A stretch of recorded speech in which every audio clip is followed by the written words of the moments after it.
দীর্ঘ অসহনীয় অতি তাপদাহের পর স্বস্তির বৃষ্টিতে সহনীয় হয়ে আসছে তাপমাত্রা। গতকাল শুক্রবার যশোর, চুয়াডাঙ্গা, ঈশ্বরদী এবং মংলাবাদে সারা দেশের তাপমাত্রা ছিল 40 ডিগ্রির নিচে। বৃষ্টি হয়েছে অধিকাংশ অঞ্চলে। আজ থেকে বৃষ্টিপাতের আরও বিস্তৃতির পূর্বাভাস রয়েছে। শেষ হতে চলেছে খরবৈশাখ। মে মাসের তাপমাত্রা ওঠানামা করলেও এপ্রিলের মতো আর ভয়ঙ্কর হবে না। জলবায়ু বিশেষজ্ঞরা বলছেন, অর্ধশতবর্ষের রেকর্ড ভাঙা টানা ৩৩ দিনের তীব্র তাপদাহের প্রতিক্রিয়া বিকিরণ এবং আবহাওয়ার বিশেষ অবস্থা লানিনার সক্রিয়তার প্রভাবে আসন্ন বর্ষা মৌসুমে অস্বাভাবিক অতি বৃষ্টিপাত এবং বড় বন্যার আশঙ্কা রয়েছে। দেশের উত্তরাঞ্চল সহ মধ্যাঞ্চলে প্রতিবছর যে বন্যা হয়, এবার তা ব্যাপক আকারে রূপ নিতে পারে বলে অভিমত আবহাওয়াবিদদের।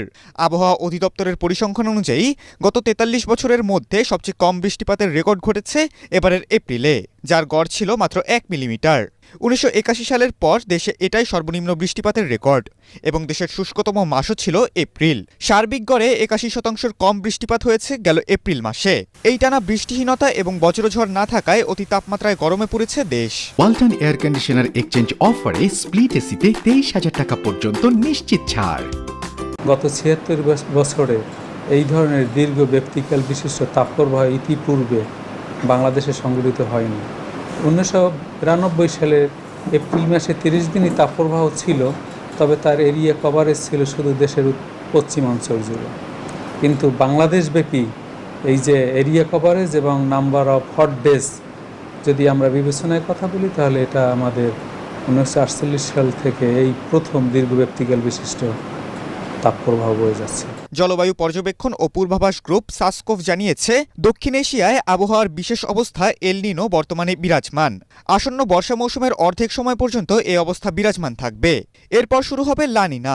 আবহাওয়ার বিশেষ অবস্থা এল নিনোর কারণে অতিরিক্ত গরম পড়ে। অপরদিকে লানিনার কারণে স্বাভাবিকের চেয়ে বেশি বৃষ্টিপাত, অতিবৃষ্টি, ঝড় ও বন্যা হয়ে থাকে। এল নিনো সক্রিয় হলে প্রশান্ত মহাসাগর থেকে ভারত মহাসাগর হয়ে বঙ্গোপসাগর পর্যন্ত বিস্তৃত একটি শুষ্ক রেখা তৈরি হয়। এর উল্টো অবস্থা হল লানিনা। এটি তৈরির সময় শুষ্ক রেখাটি উষ্ণরেখায় পরিণত হয়।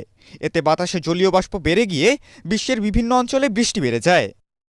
গ্রীষ্মের শেষে বর্ষাকাল আসলেও এতে কোনো সুখবর থাকছে না। তীব্র গরমের পর তীব্র বৃষ্টিতে নাকাল হবে বাংলাদেশ সহ এই অঞ্চল। বাংলাদেশ সহ পাকিস্তান, ভারত, শ্রীলঙ্কা, নেপাল ও মধ্য ভুটানের বেশিরভাগ অংশে স্বাভাবিকের চেয়ে বেশি বৃষ্টিপাত হতে পারে। আবহাওয়া বিষয়ক সংস্থা সাউথ এশিয়া ক্লাইমেট আউটলুক